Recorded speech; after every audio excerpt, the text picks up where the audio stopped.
dusubire dusome. Ariko none kuko muri Kristo Yesu, mwebwe abari kure kera mwigijwe hafi n'amaraso ya Kristo. Muri ya mbere ni iki? Muri ya kabiri ni iki?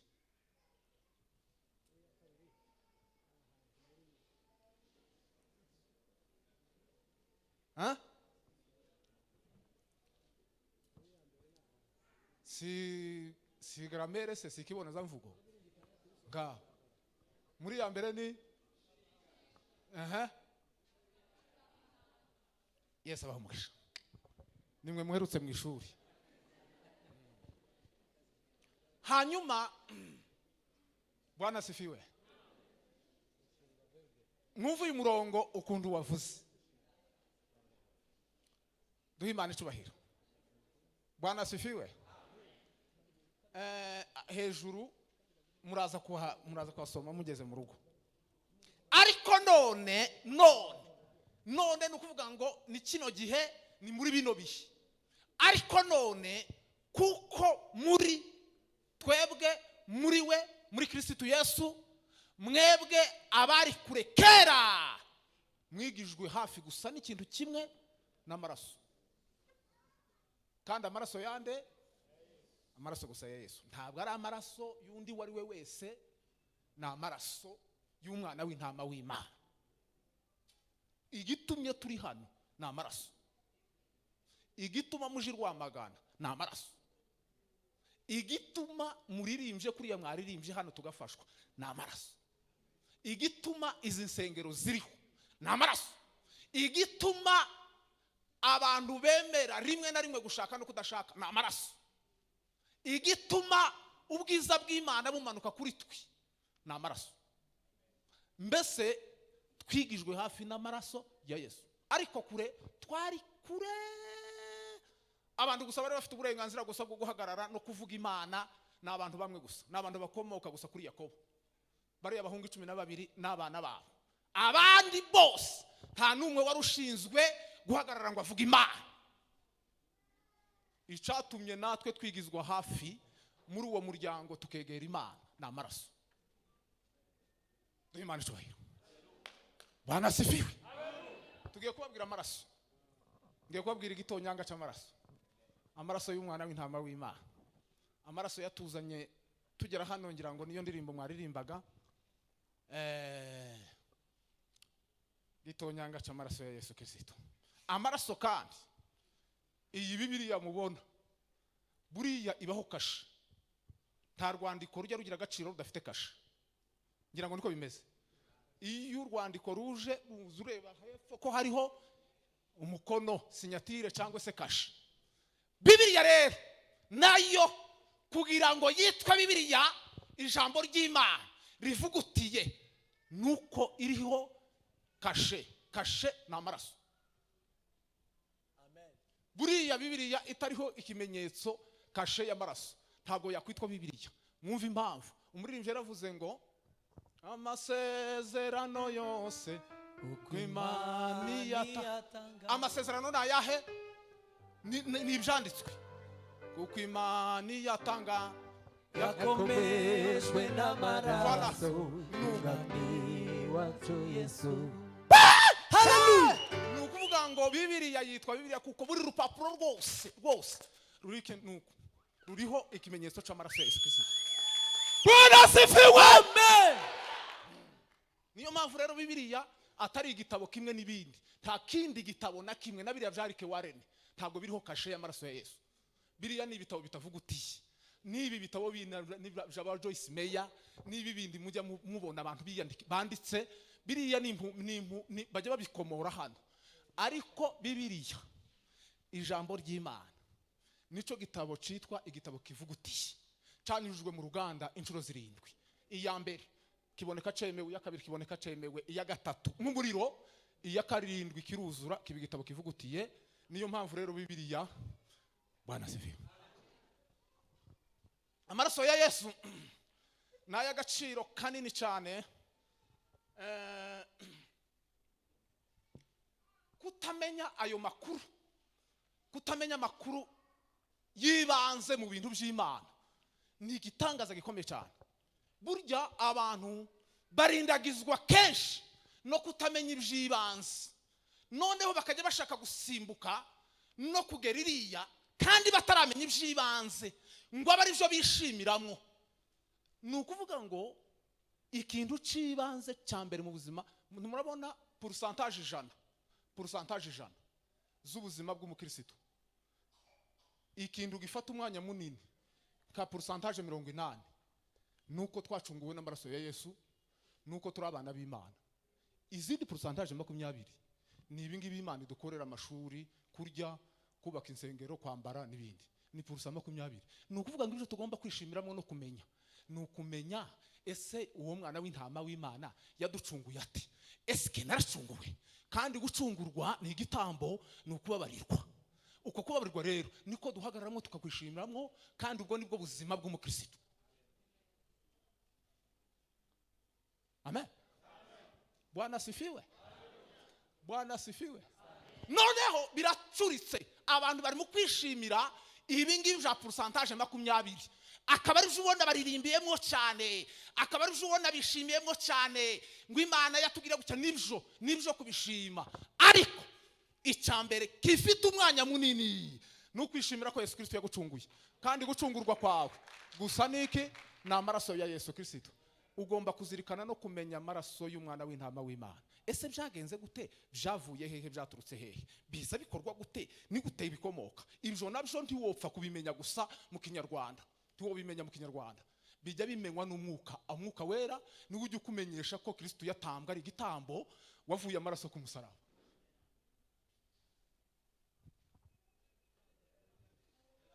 Amaraso ya Yesu, amaraso ya Yesu niyo yoza ibyaha by'abari mu isi bose. Na igiciro cyinshi, na igiciro cyinshi kuruta ayandi yose y'abantu n'inyamaswa. Yabaye y'igitambo cyo gucungura abantu mu bubata bw'ibyaha. Haleluya. Msalaba wa Yesu, msalaba wa Yesu wamenetse amaraso yaduje n'Imana. Icyo gituma zamushima, zavuga ibikomeye yakoze.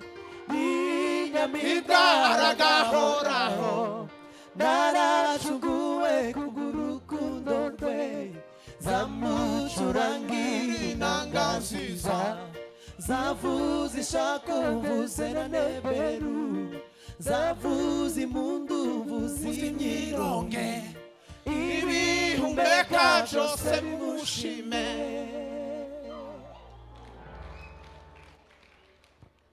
Malifo obeleko sankaliban. Jewe ibyishimo byanje naho bikubiye, kubera ko twebwe twari babi, titwari niko Bibiliya yavuze haruguru ngo ntimwari mufite Imana rurema. Njewe niyo ndirimba, nzadirimba ko nacunguwe, kuko gucungurwa kwa Bill and Esk Afola na igiciro cyinshi kuruta andi yose y'abantu n'inyamaswa.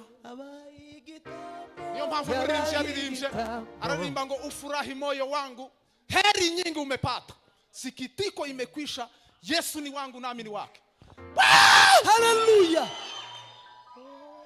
Ibyishimo mfite bikesha amaraso ya Yesu y'agaciro, yavuye mu rubavu rwe.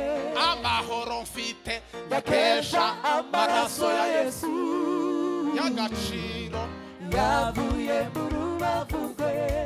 Amahoro mfite bikesha amaraso ya Yesu y'agaciro, yavuye mu rubavu rwe. Haleluya. Ariko Yesu yatugiriye neza yemeye. Mani habwe icyubahiro ko Yesu yaducunguye. Amen.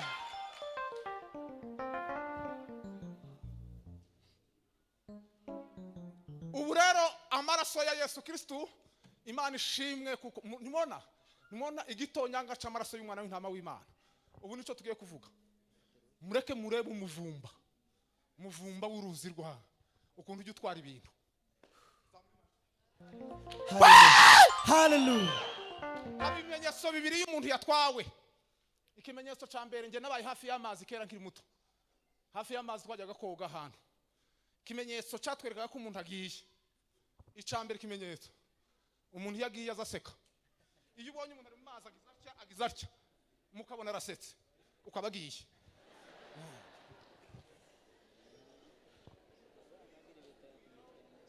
Siko bimeze? Ikimenyetso cya kabiri. Iyo umuntu atwawe, iyo donc azaguma akagira atya ariko sinye ya nyuma azazamura amaboko akabasezera. Nukuvuga ngo izo sinye zibiri textuellement kimwe n'igitonyanga cy'amaraso ya Yesu kikugezeho ubutwawe. Kandi kiza kikwereka ko watwawe. Uzugara mu rusengero uhora useka gusa. Nawe niba kubaza kuki wuzuye amahoro, nawe uzababwire Yesu wangiriye neza. Bakubaza kuki wuzuye idushimo, nawe uzababwire Yesu wangiriye neza. Haleluya. Ariko abantu bakigira umushiha. Jewe sinza cecekana. Bwana sifiwe.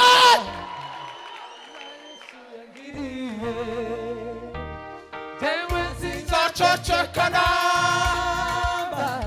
Navuge neza Yesu yagiriye. Yatanze ubugingo bwe kubwa. Ai mana we. Acunguza amaraso y'igiciro.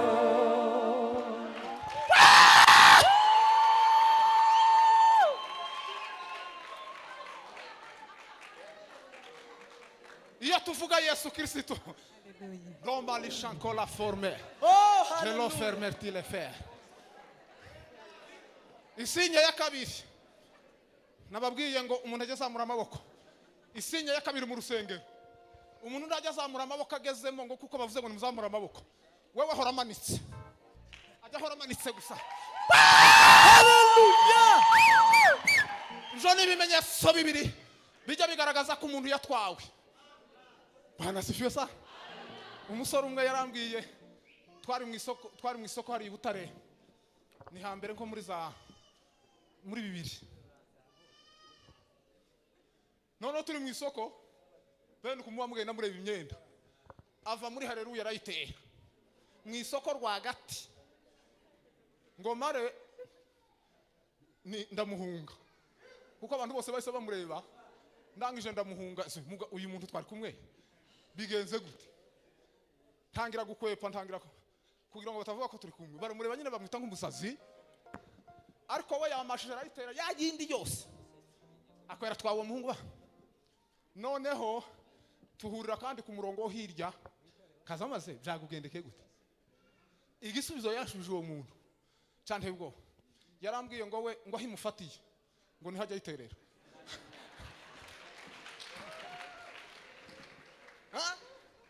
Umuntu watwawe. Pahoro yaravuze ngo abagabo badafite umushiha. Yandikira Timoteyo. Aravuga ngo abagabo badafite umushiha. Ngo bajye bazamura amaboko bayatunze mu ijuru. Impamvu mwanga tuwamami kuko nyewe yangiriye neza. Impamvu mwanga tuwamami kuko nyewe yangiriye neza. Nawe niba kubaza Kuki wuzuye amahoro, nawe uzababwire Yesu wangiriye neza. nawe niba kubaza Kuki wuzuye idushimo, nawe uzababwire Yesu wangiriye neza. Hallelujah. Tita. Sasa murashaka kutajirwa magana nababonye. Nimureke mbwirize. Noneho duhimana ishobora cyane. Bwana sifiwe. Damu ya Yesu, damu ya Yesu. Damu ya mwana kondoo wa Mungu. Hallelujah. Tita. Muze mumenya ibyibanze byacu aho bikomoka. Ukajya ugenda mu muhanda wasuherewe. Ugenda mu muhanda wuzuye ubwiza bw'Imana.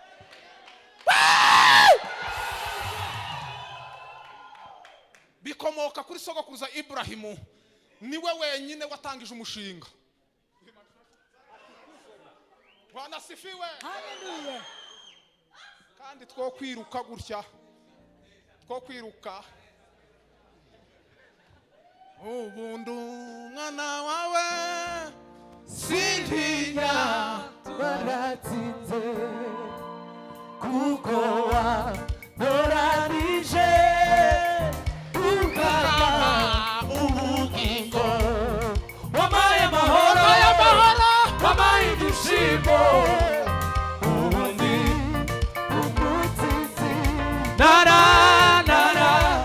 sindishirijwe ubundi umutsinzi nara sindishirijwe ubundi umutsinzi oh nara sindishirijwe ubundi umutsinzi Singiri, singiri, umunyamahanga bahinduwe ubatoranije Singiri, singiri, umunyamahanga bahinduwe ubatoranije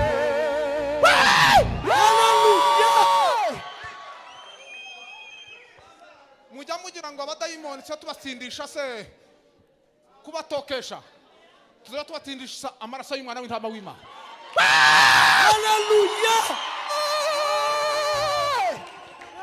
Aha rero dutaramiye uyu mwanya, aya masaha y'aya materaniro, aha haranyura umuvumba w'amaraso ya Yesu Kristo.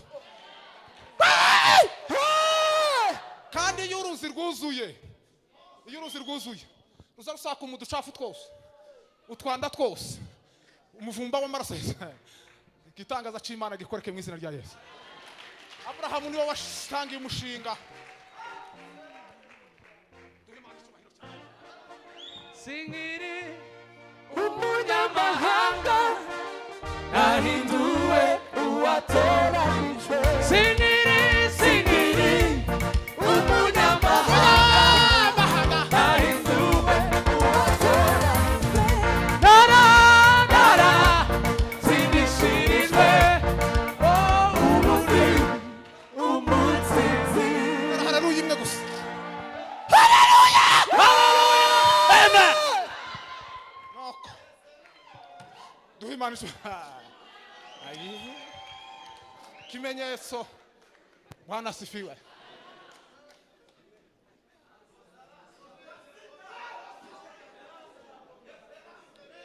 Umushinga w'ikanisa watangiriye muri Ibrahimu. Nowa nawe yaragiye kubyuzuza birapfa. Ibrahimu niwe watangiye umushinga w'ikanisa. Kandi kugira ngo wuzure umushinga w'ikanisa, byavuye gusa mu gutamba Isake kuri Moriya. Niho yaboneye Yesu gutya umwana w'intama w'Imana.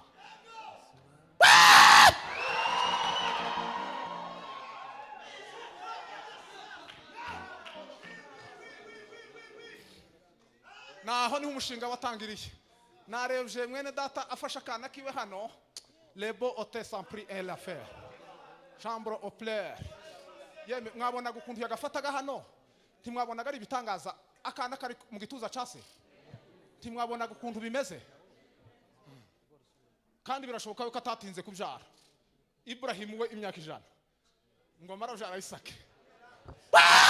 hallelujah Byari ko byubaka itorero kugira ngo itorero rikomoka ahantu hakomeye. Uyu mwana arakura. Ubwo ntabwo urumva umunyenga w'umwana. Tubona koko gafata ukumva kameze neza cyane. Ntabwo urumva umunyenga w'umwana. Jewe ufite bakuru narabyumvise. Naba bafite abakuru ndabigeraho mbabwire. Umunyenga w'umwana uzuba iyo umwana ariko arangiza nka primaire nyine gutyo. Ageze secondaire nyine gutyo. Nico uza wumva umwana ukumva n'ibindi bintu. Je nabyiboneyeho ariko namwe niko. Uzumva umwana iyo akubwiye ngo papa, cyane nk'abana b'abakobwa kuri basi n'abana b'abahungu kuri ba nyina.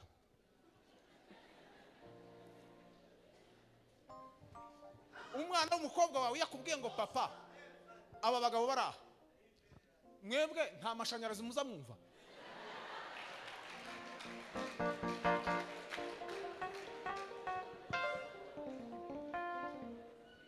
uzumva uhereye.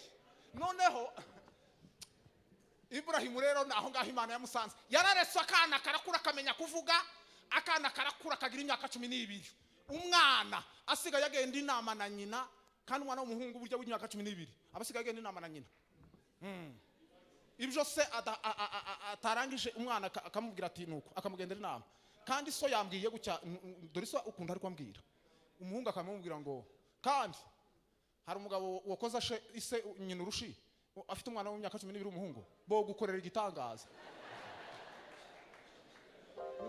Mshindaji Mwenye mamlaka yote, nguvu za mauti na dhambi, Yesu alizishinda.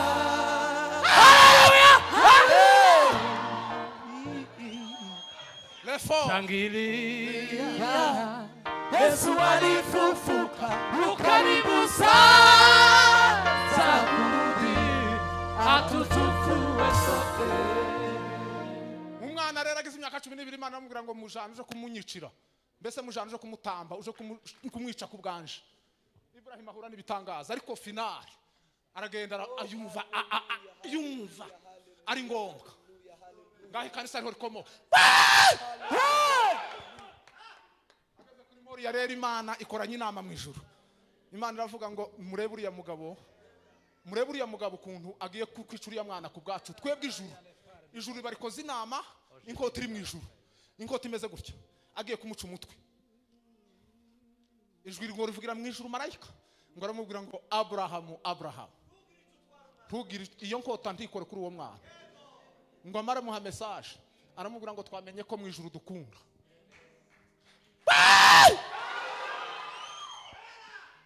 Ngo mwanya ngo araranganya amaso ngo areba mu ijuru, ngo agize gucya ngo akebutse ngo abone imfizi y'intama. Burahamu yigeze kumubona ishusho y'imfizi y'intama, icyo gihe yari ngifashwe n'ibihe, ibyo bihe birarangiye, dore Yesu araje. Uri Yesu araje, ni bwiza nk'ikizu bazuba. uwo munsi rero kuri Moriya niho twubatswe kugeza none. N'urusengero rwo kwa Salomo ruriya bubatse kuriya baruyubatse hariya ku gitambo ca Isaka, ciriya mfizi y'intama, ari naho Yesu Kristo hariya. Ndaje mpagere mbababwire umushinga barubatswe. Bukeye rero abanyesiraheli kubera ikosa Ibrahimu yakoze ritoya, bituma abanyesiraheli baja mu Giputa, bahamara imyaka 400. Imyaka 400 bahamaze na 30. Iyo myaka bamaze 400 muri Egiputa niyigereranwa n'ubuzima bwa gipagani. Hanyuma kuvamwo icabakuyemo gusa n'ikintu kimwe, n'amaraso.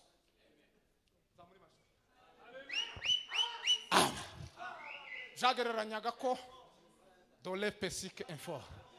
Yewe mwumva ko Imana yarababwiye ngo Aroni na Mose ngo mugende mufate umwana w'intama cyangwa umwana w'ihene, ngo mugende ngo mubikire iminsi 14, ngo hanyuma ngo muzawuzane mu bake, hanyuma ngo buri rugo ruze rurya rumari, hanyuma ngo ibitarangiye ibinono n'umutwe ngo muzabyose, hanyuma ngo dore tire attention ku maraso, atamaraso y'uwo mwana w'intama cyangwa w'ihene ngo muzayashire ku nkomanizo z'inzu zanyu, ngo bizababera ikimenyetso ngo njewe marayika ngo nzaza ngo nzabanyuraho, ngo nimbona ikimenyetso ku maraso.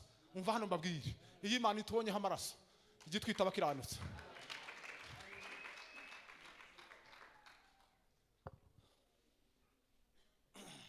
Baragenda ya ndirimbo mwaririmbye ngo inyanja ibibonye,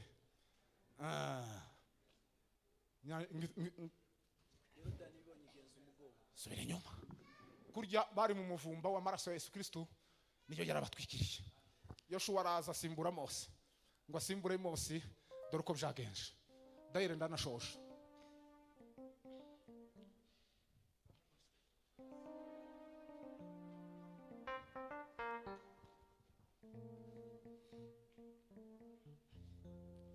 Yoshua asimbura Mose. Mwumva uko byagenze. Habaye igitangaza.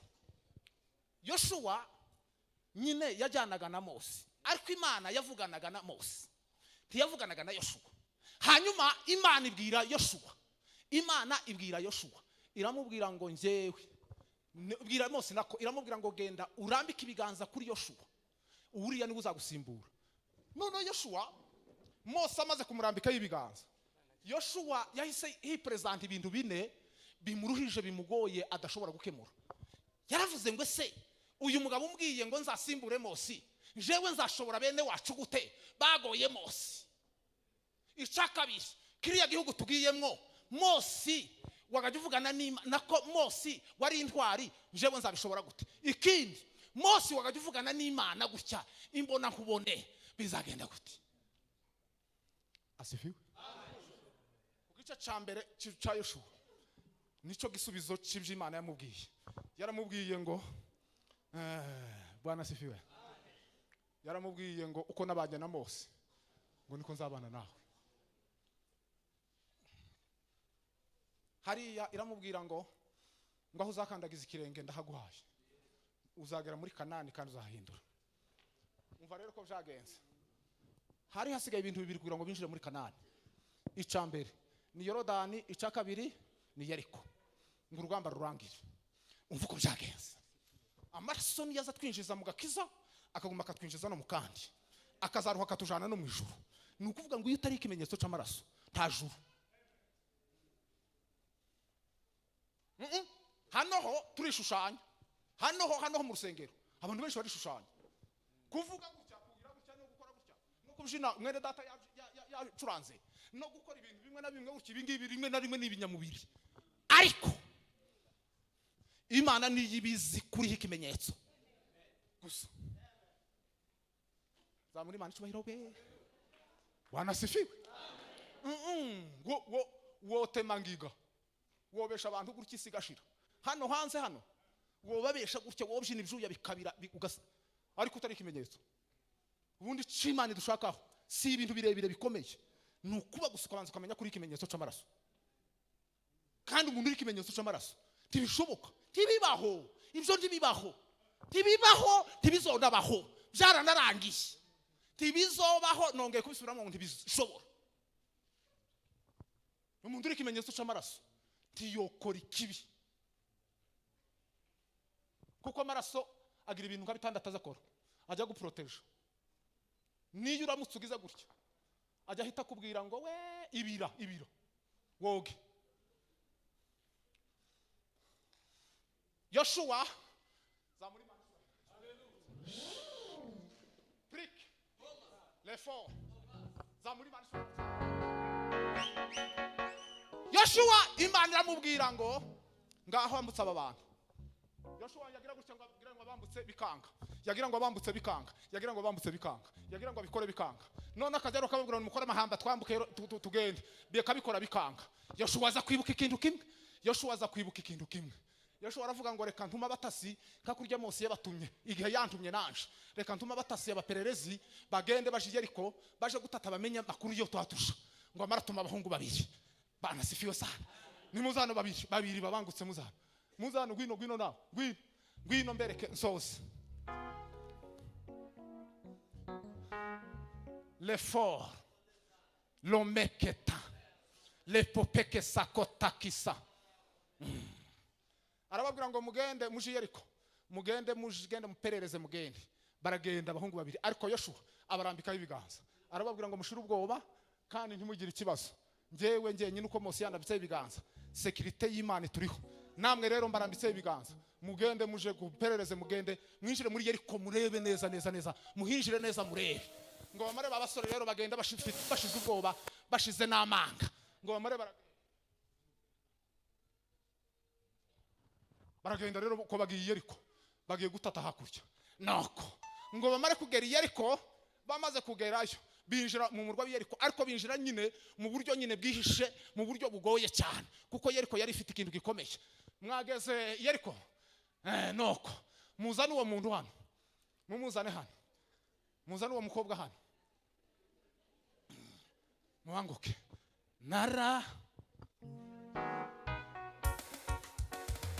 undi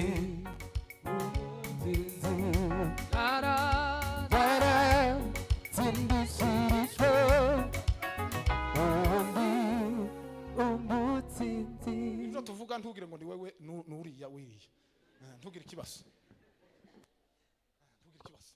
igitangaza cyabaye nsoma aho hantu nkatanga amaraso aza agira umuvunjo, azavunja ibintu akabimara byose.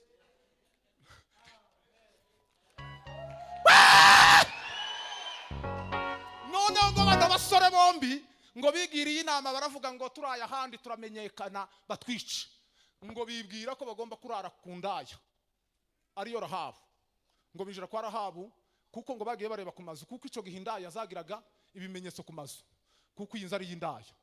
None ngo barareba ati yini mu ndaya, reka twinjiremo. Kandi indaya yo iraza abagabo bose n'abanyamahanga niki, kuko basoreraga leta, ibo bakoraga imyuga yabo bako bagasorera leta. Aba basore noneho bombi bamagira gucya baraperereza kwa Rahabu, barakomanze nimwe nk'abakomanga. Rahabu hagararaho koko Rahabu aje gukingura, mwumva igitangaza cyabaye, zamuri Imana cyubahiro cyane. Bwana ziviwe ngo akingure mu mwegere mu murebe, ngo bakingure. Donc Rahabu abona abagabo babiri barinjiye, abasore babiri. Nk'igihe yagatekereje ko abonye amafaranga menshi duburi, kuko yari yungutsega. Abagabo babiri baziye rimwe, wenda yagasayirwa atabonye n'umwe. Abagabo babiri binjiye icyarimwe batukunda yabonye. Ariko usarire mwumva igitangaza cyabaye, kubera ko aba basore bariho ikimenyetso cy'amaraso ya Yesu. Ngo Rahabu ngo abitegereze gutya, ukomeze ubitegereze neza ma, ngo abitegereze gutya, Bwana sifiwe, ngo ababonaho ikimenyetso, ngo abona ko ari abana b'Imana. Ubwo rero ibyo uburaya biba birarangiye aho, hama hinjira igitaramo cyamacinjira duhimana. Noneho ngo Rahabu agira ate, Rahabu ngo ubwo bakiranye umutima mwiza, bakirana umutima mwiza, basuhuze neza, nuko ngo arabashuhuje. Igitangaza kiba kirabaye, ibyari uburaya biba birahindutse, ababonye mu bwiza bw'Imana. Ahita yumva deja n'impuhwe, kandi uyuwe n'Uyeriko yakagombye kubwira abantu ati hana abanyesiraheli bahageze bagomba kubica, ahubwo abakirana umutima mwiza. Ngo arababwira ngo ahubwo muze mbereka aho mbahisha, iperereza rimenyekanye bakamenya ko muri iyi nzu mushobora gupfa uyu munsi wa none. Kera abarabahishe, abarabazanye, nuko abahishe hano mwicaraho, abarabahishe.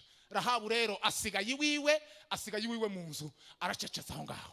Nuko byagenze. Hanyuma rero iperereza riramenyekanye ibukuru, baraje rero bohereje abasirikari baraje kwa Rahabu ati mugende murebe, hari abantu b'abanyesiraheli baraye kwa Rahabu. Baraje rero barakomanze, Rahabu yararimo, barakomanze.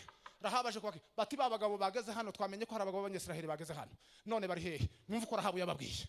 Rahabu arababwira ngo babagabo ni koko bageze hano, kuko kuhagera no gukora imirimo yabo y'ubusambanyi ntacyo byari kumutwara kuko yarabyemerewe. Ariko none harababwira ngo bageze hano, mwihute mwatinze, bagiye bamaze kugenda, ahubwo nimwirukanke vuba. Uko yabahishe hejuru iyo ngiyo batwikiriye n'ibihuru by'imigwegwe. Ineza kera yaje, umuntu utarimwe amaraso ntiyo kugirira impuhwe. Bwana sifiwe, Bwana sifiwe. Nuko arabatwikiriye, yarangije arababwira, arabuhuye, arababwira ngo nibagende. Amaze Rahabu rero, Bwana sifiwe, nimuzamuke hano. Rahabu rero arabasanze aho bari bari. Noneho ngo arababwira, mwumve Rahabu je babwiye. Rahabu arababwiye murebane gutya, kandi uvuga ushize amanga, ushize n'ubwoba. Bwana sifiwe. Rahabu ngo arabareba, ngo arababwira ngo mwabagabo bati muzi byababayeho, batubuma mwapfuye biba byarangiye. Batira ariko rero kubera Imana nababonyemo, nkababona mu Imana, bigatuma mbahisha. Ndashaka ko mu nsezerano isezerano, iyo bavuze isezerano muri Bibiliya bavuze covenant mu Cyongereza. Covenant ni isezerano ridakuka. Ubwo yarababwiye ngo ndashaka ko dusinyana isezerano. Imana yanyu mwamenye, ndashaka ko igihe muzazira hano ntihagira ico nzaba. Ndabizi ko muzagera ino. Ngo amarababwira aya makuru, ababwira amakuru y'Imana yabo.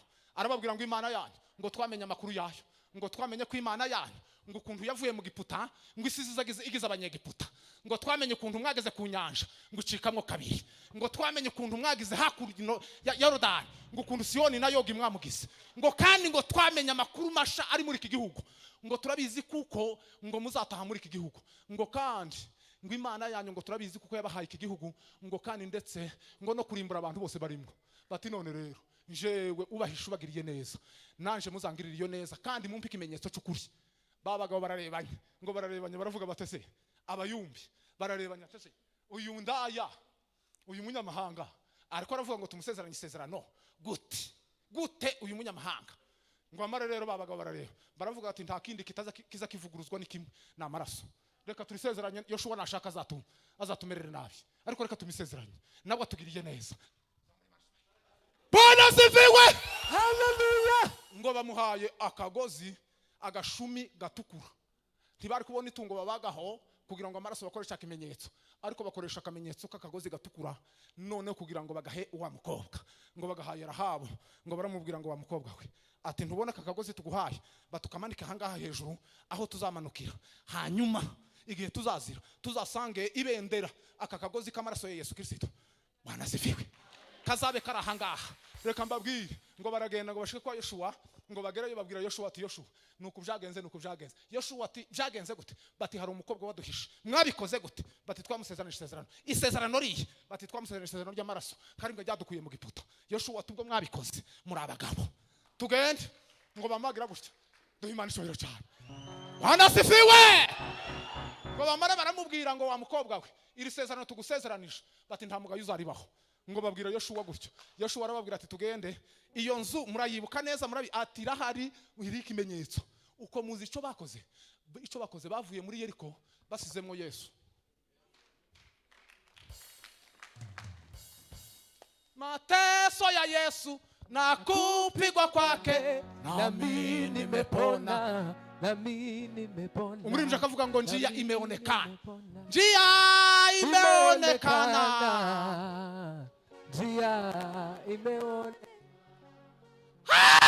Hallelujah. Yoshua ngo arabajyana baragenda bambuka Yorodani bamara kwambuka Yorodani bamaze kwambuka Yorodani bayambutse ngo bagera muri Yeriko kubera ko bari bashizemo Yesu nta kidashoboka Yesu ahari ngo barangije barazenguruka Yeriko gusa bazengurutse Yeriko igira gute Yeriko irariduka Yeriko imaze kuriduka ngo barinjira ngo binjiye Yoshua rero arababwira ngo nimugende muje kureba ngo yanzu mwasizemwo wa mukobwa ngo baragenda bamaze kugerayo ngo basanga inzu ya Rahabu yonyine mu murwa wa Yeriko wose basanga yonyine niyihagaze gutyo ngo nta n'umututu wigeze uyicaho kubera kuko iriho ibendera ry'amaraso ya Yesu Kristo umuntu uriho ikimenyetso cy'amaraso ya Yesu nubwo imivu yatemba nubwo imvura yagwa nubwo izuba ryacana ntibishoboka kuko Bwana sifiwe umuntu uriho ibendera ry'amaraso ya Yesu Kristo cyangwa se ikimenyetso cy'amaraso umuvu w'ubusambanyi ntiwo mutwara umuvu w'uburozi ntiwo mugeraho umuvu w'ubwibwibyi ntiwo mugeraho nta shari nta rugomo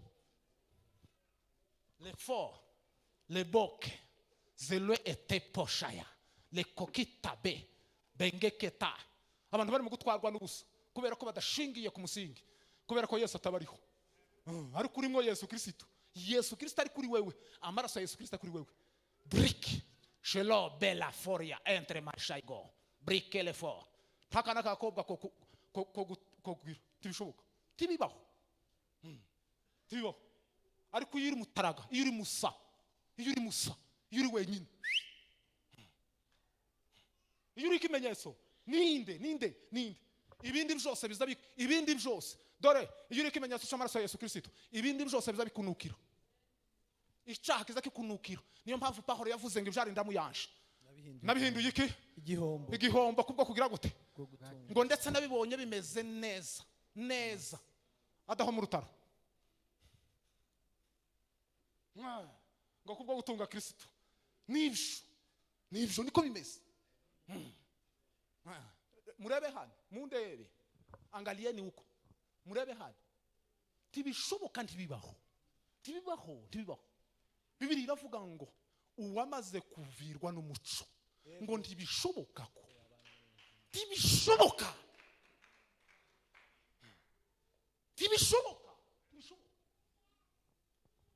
Abantu bari kugushwa n'utuntu tutuguzi umuvuka agira cyo gutembana. Aha basanga inzu irahagaze. Yoshobora babwira ngo mugende mumuzane hano. Baragiye baramuzana. Baragenda azana n'abandi bari kumwe aho ngaho yari yahishe nabo. Mumuzane hano. Baramuzana Yoshua ngo murebe. Ngo aravuga ngo ni wowe Rahabu wagiriye abakozi b'Imana neza. Bati ni njyewe. Bati kuva uyu munsi wa none ntabwo kibaye umunyamahanga, ubaye umunyesiraheli. Amen. Amen. Bibiliya ivuga ngo ntitwakijijwe kubw'imirimo Myiza. n'ibindi bintu bikomeye cyane, ngo ahubwo twakijwe n'ubuntu. Ubuntu n'ubuhe? Ni Yesu Kristo wadukuye mu byaha akatuzana, kandi bushingiye ku gitambo kimwe cyabaye ku musaraba. Hanyuma rero ngo umurimo uvi ikintu cyabayeho, reba benka bakureye basha, ngo baramureba abantu bose abanyesiraheli aho baganditse, ngo baramureba babona ubwiza afite, ngo burabuteye ubwoba. Baramureba babona uburaya burashize, ibintu byose birashize, ahita bamuzima aho ngaho. Muzi ko amaraso ya Yesu Kristo aza gukuraho ibintu byari bikuboshe, kuko kwacu twebwe uko twari tumeze. Ndandi twari dufite agaciro hano mu bantu. Abantu nta gaciro twari dufite, nta muntu watwifuzaga, ndetse na bene wacu bari bamaze kutwanga no kuduta.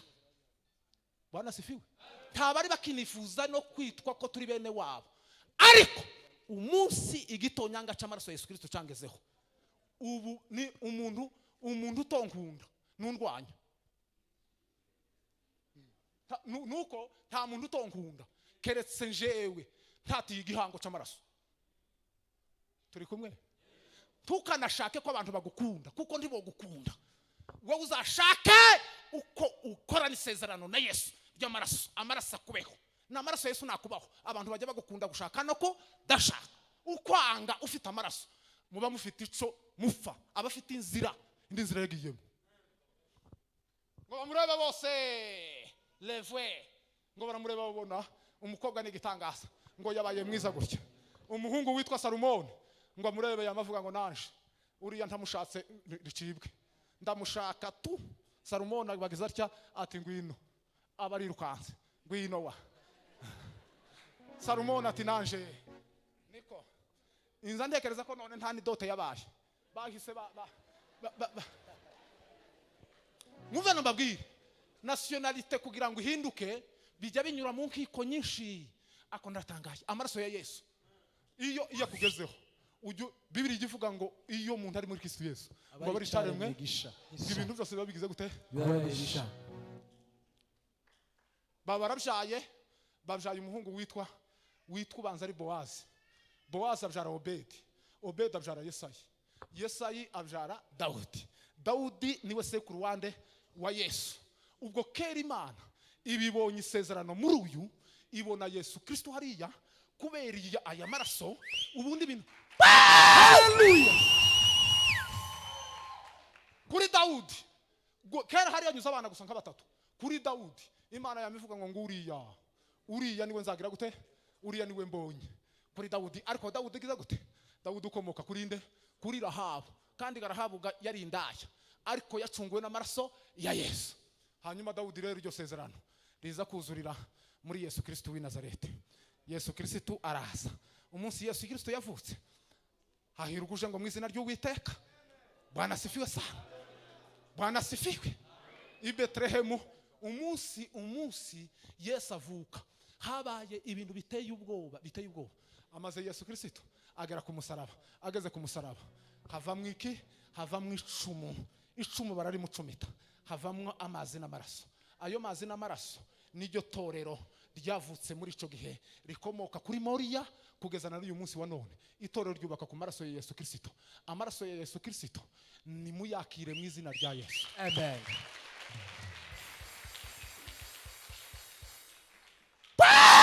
Amen.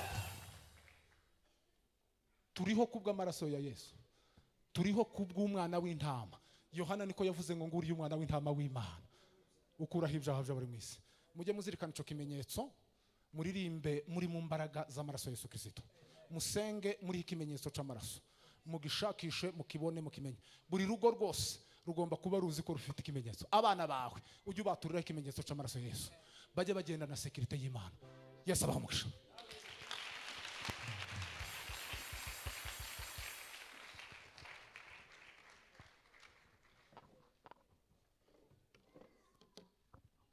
Haleluya. Haleluya. Amen. Munyemerera abafashijwe n'iri jambo twebwe twese dukomera Imana amashi. Amashi y'Imana. Amashi y'Imana, amashi atari y'umuntu. Mukomera Imana amashi menshi. Twongera ndi noneho uyu mukozi w'Imana nawe wemeye akanyuzwa mu iri jambo kugira ngo Imana igire icyo tubwira uyu munsi kuko ijanye n'amaraso yatanze. Tugiye mu mwanya wo gutanga amaturo. Iki ni igiseke kivuga butumwa. Ndagira ngo mu buryo bwihuse dutange iri turo kugira ngo twinjire mu mwanya wo gusenga dusoza.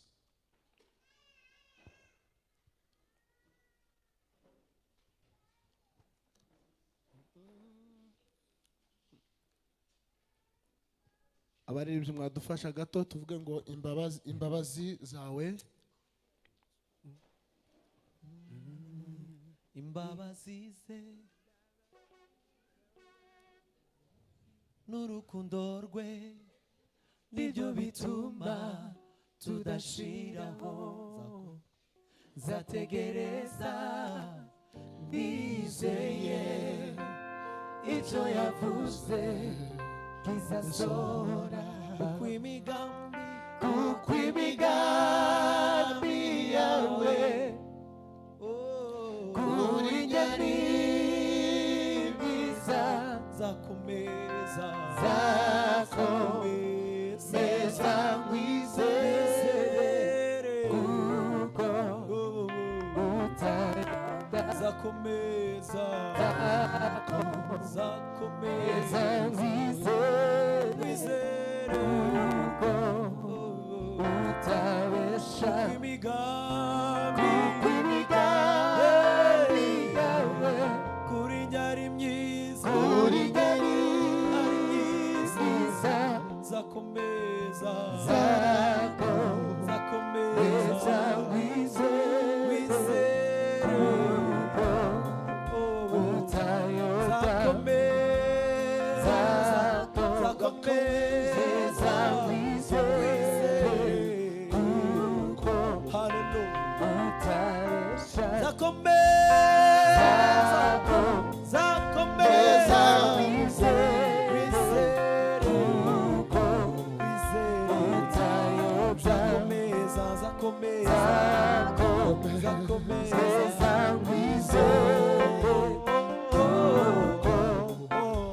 utabesha, zakomeza nkwizere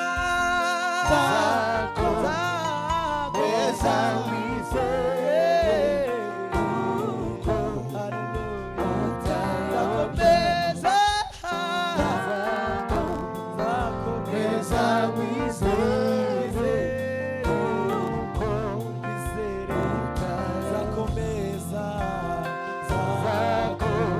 zakomeza nkwizere kuko utabesha. Haleluya. Amen. Itorero ryose tuzamura Uwiteka ibiganza. Abakiri hano tukiri kumwe tuzamurira Uwiteka ibiganza. Haleluya. Haleluya. Munyemerera aho mwicayeho mufatane mu biganza dusenga Imana. Twese buri wese afata umutima wawe werekeze ku Mana. Nta wundi muntu wagira ikintu akumarira uretse Imana ya Israheli. Iyo yagenye uyu mushinga ngo irangize yohereza umwami wacu Yesu Kristo kugira ngo aze yitange avari amaraso. Na maraso atagereranywa n'ikindi kintu icyo ari cyo cyose cyangwa se n'ayirindi tungo. Na maraso akomeye abasha kweza ibyaha. Dusengerane ubwire Imana ngo uyu muntu mfashe mu biganza, amaraso yawe amanuke kugira ngo amutwikire, kandi amanuke kugira ngo amwezeho ikizinga cyose. Haleluya. Reka dusenga Imana. Mana nziza, Imana ikomeye, Imana ishobora byose kandi Imana yo kwizerwa, Imana y'intumwa n'abahanuzi, turaguhamagaye muri aya masaha kandi turagushima kubw'ijambo ryawe. Mana turagushima kongera kwibuka igitonyanga cy'amaraso yawe ya maraso wavuye ku musaraba, ya maraso wavuye bakwambitse ikamba ry'amahwa mwami Yesu mu ruhanga, ya maraso wavuye bagutera icumu mu rubavu. Ayo maraso niyo twibuka, tukibuka ko tutari ubwoko. Mbere y'ayo maraso ntacyo twari cyo. Mbere y'ayo maraso twari abanyamahanga. Mbere y'ayo maraso nta mazina twari dufite. Mbere y'ayo maraso ntitwari abo turi bo. Mbere y'ayo maraso ntabwo twari dukwiriye kuvugwa. Mbere y'ayo maraso ntabwo twabashaga kukwegera. Mbere y'ayo maraso nta kiguzi cyari cyakabonetse. Mbere y'ayo maraso twari kure y'ubwiza bwawe. Mbere y'ayo maraso twari duhishe kure. Mbere y'ayo maraso hari igisika mwami Yesu gihari kitabasha kuduhuza. Bela sanzola bingiza kasi vonzo ya zanzo juini ya dambara sanzo. Imbaraga zawe mwami Yesu, imbaraga zawe z'amaraso yawe, imbaraga z'amaraso yawe zize zitwikira buri wese. Imbaraga z'amaraso yawe zibashe kutunyuza aho tutakanyuze. Imbaraga z'amaraso yawe zitume dukomanga aho tutagashoboye gukomanga. Imbaraga z'amaraso yawe zibashe gutuma dukingurirwa kubataka dukinguriye. Imbaraga z'amaraso yawe zibashe gukiza indwara urwaye wese uri hano. Imbaraga z'amaraso yawe zibashe kubana nawe. Tuzamuri Uwiteka. Hallelujah. Hallelujah. Hallelujah. Amaraso ya Yesu yabivuze. Nibuka ijambo nasomye rivuga hejuru y'umusirikare mu barimo bamutera amaraso, bamutera amacumu sorry, ngo bamutere icumu. Umwe mu basirikare bamuteye icumu ngo yarapfuye ijisho. Semeni amen. Hallelujah. Hallelujah. Hallelujah. Yarapfuye ijisho ngo amutere icumu. Amaraso ya Yesu harya ateye icumu ngo arasimbuka yitura muri rya jisho. Ijisho rirakira ritangira kubona. Semeni amen. Amaraso ya Yesu ni amaraso akiza umwiza n'umubi, n'uri mugira nabi akamufata, n'uri mu byaha ikamukora. Tuzamuri Uwiteka ibiganza. Hallelujah. Hallelujah. Twongere tuzamuri Uwiteka ibiganza. Bila sanzora. Ngoza kasi ya wana nando. Tuze zanzo ya fasi. Tuziza kasi ya bonda la nando. Wini zanzo ya fasi. Abora tando. Tuzamuri Uwiteka ibiganza. Abadafite ishari, abadafite ikindi kintu kibagoye, ababohowe n'amaraso ya Yesu, abayizera nk'ikiguzi twahawe ku byo twari turimo. Tuzamuri Uwiteka ibiganza. Hallelujah.